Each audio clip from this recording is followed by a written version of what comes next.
Hello students, we are here discussing question 19 of KVPY SA question paper which was held on 19th November 2017. Let's observe what this question says. A uniform metallic wire of length L is mounted in two configurations. In configuration 1, triangle, it is an equilateral triangle with a voltage V applied across A and B, right? आप देख सकते हैं point A and B पर हमने apply किया. In configuration 2, circle, it is bent in the form of a circle and the potential V is applied at diametrically opposite points P and Q. The ratio of power dissipated in configuration 1 to configuration 2 is. So question हमसे पूछ रहा है कि ratio कितना होगा, right? सो सबसे पहले discuss कर लेते हैं कि हमारा ऑब्जेक्टिव क्या है, हम यहाँ पर किस तरह से आंसर का पता लगाएंगे. सो बेसिकली यहाँ पर दोनों सिचुएशंस में इन configuration 1 and configuration 2 same potential difference apply किया है. सो पावर डिसिपेटेड के लिए देयरफॉर मैं इस्तेमाल करूंगा v square by R equivalent in each cases. Okay, so basically ये क्वेश्चन आर इक्विवेलेंट कैलकुलेट करने पर बेस्ड है. सो कॉन्फ़िगरेशन 1 की बात करते हैं, right, which is the triangle. So configuration 1 के अंदर अगर मैं R1 रेजिस्टेंस मानता हूं इन सभी वायर्स का, right, this is R1 also. So अगर हम इन सभी वायर्स को ध्यान से देखेंगे तो इन हर सेक्शन के अंदर सेम हमारे पास रेजिस्टेंस की वैल्यू हमें मिलेगी, राइट. एंड देयरफॉर R1 की वैल्यू प्रोपोर्शनल होगी टोटल लेंथ के हाफ 1/3 से, राइट.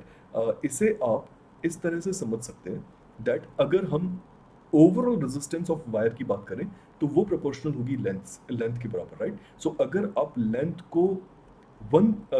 को 3 पार्ट्स इक्वल पार्ट्स में डिवाइड करते हैं तो रेजिस्टेंस भी 1/3 हो जाएगा. And this is what I am referring to as R1, right. I am sorry, this is R1, right? So R1 is proportional to L by 3, or you can say that R1 is equal to some constant times L by 3, right? Constant की value resistivity divided by cross sectional area होना चाहिए, right. But considering के same wire या same तरह का wire हमने use किया, identical wire use किए दोनों कॉन्फ़िगरेशंस में, सो देयरफॉर के की वैल्यू दोनों केसेस में सेम होगी. So it will ultimately cancel out in both of these cases.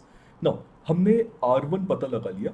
Point A and B के बीच में अब हमें पता लगाना है कि what is the equivalent resistance. So please try to understand कि अगर करंट पॉइंट ए से एंटर करता है तो वो सबसे पहले आप इमेजिन कर सकते हैं कि इस तरह से वन ऑफ द ब्रांच से पॉइंट बी पर पहुंचेगा. सो R1 जिसे मैंने अभी सर्कल किया एंड जिसे अंडरलाइन किया, ये दोनों R1 रेजिस्टेंसेस आपस में सीरीज में होंगे because they carries the same electric current. इन दोनों में सेम इलेक्ट्रिक करंट फ्लो करेगा. लेट अस से अगर यहाँ I है तो यहाँ पर I1 करंट फ्लो कर रहा है, राइट. एंड सिमिलरली जो थर्ड R1 रेजिस्टेंस है between points A and B या टर्मिनल्स ए एंड बी, वो R1 रेजिस्टेंस पहले वाले के साथ में, पहले वाले दो रेजिस्टेंसेस के साथ में पैरेलल में. सो बेसिकली यहाँ पर दो रेजिस्टेंसेस सीरीज में दिख रहे हैं एंड तीसरे वाले के साथ में ये दोनों का कॉम्बिनेशन पैरेलल में है. So what will be the value of equivalent resistance. So इस केस में अगर हम इक्विवेलेंट रेजिस्टेंस पता करें 1/R इक्विवेलेंट, सो ये होगा 1/2R1. ये कौन सा है, जो सीरीज रेजिस्टेंसेस है, प्लस 1/R1, राइट. सो हमारे पास ये इक्विवेलेंट रेजिस्टेंस की इक्वेशन आएगी. एंड जब हम इसे सॉल्व करेंगे, आप इसे अपने एंड पर सॉल्व करके देख सकते हैं. सो जब R इक्विवेलेंट की वैल्यू पता लगाएंगे, so that is going to be 2 times R1/3. अगर मैं R1 की वैल्यू भी पुट कर देता हूँ यहाँ पर तो मुझे मिलेगा 2/3 टाइम्स ऑफ KL/3 या फिर 2 times KL divided by 9, right. So हमारे पास ये इक्वेशन आ गई R इक्विवेलेंट की. Now second scenario, second situation के अंदर अगर पॉइंट P एंड Q के बीच में हम फिर से देखें तो देन ऊपर की तरफ से आने वाले रेजिस्टेंस की value, let us call this as R2, नीचे वाले रेजिस्टेंस के बराबर होगी, राइट. सो अगर पॉइंट P से करंट I एंटर करता है तो वो I1 एंड I2 पार्ट्स में डिवाइड होगा. And we can pretty much understand कि R2 resistances, both resistances are in parallel combination. So equivalent resistance second case में क्या होना चाहिए, let us call this as R equivalent dash. So R equivalent dash की value पता लगाने के लिए मैं पैरेलल कॉम्बिनेशन का फॉर्मूला लगाऊंगा, that is this formula, right. अगर आप डायरेक्टली जानते हैं कि यहाँ पर वैल्यूज रेजिस्टेंसेस की हाफ हो जाएंगी as the value of equivalent resistance, तो आप डायरेक्टली भी इसे लिख सकते हैं. प्रॉपरली आप इस तरह से इसे मेंशन करेंगे. सो R2/2 हो गया, राइट. R2 की वैल्यू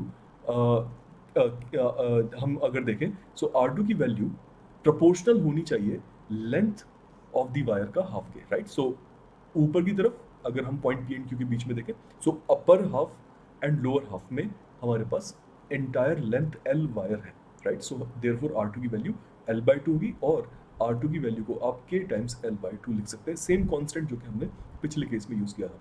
अगर मैं इस वैल्यू को यहाँ पर पुट करता हूँ, सो मुझे R इक्विवेलेंट डैश की वैल्यू मिलेगी, that is going to be KL divided by 4, right? So मेरे पास में दोनों वैल्यूज अब आ चुकी हैं, R equivalent and R equivalent dash की।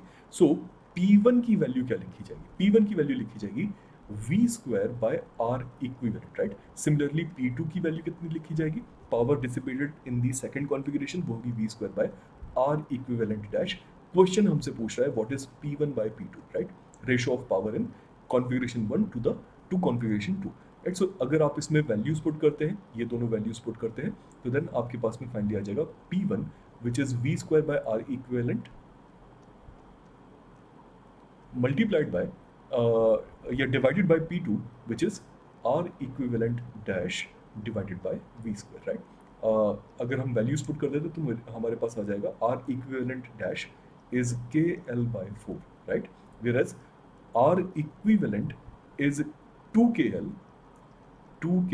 Divided by 9, right? आप इसे सॉल्व कीजिए, आपके पास में आंसर आएगा 9/8। So it was fairly good question, थोड़ा सा लेंथी था, स्लाइटली लेंथी था, बट यस डुएबल क्वेश्चन था, राइट? सो आई होप आप सभी को ये समझ में आया होगा। एंड अगर आप वेदांतु एकलव्य के बारे में और ज़्यादा जानना चाहते हैं देन आप इसके बारे में गूगल पर सर्च कर सकते हैं। Thank you.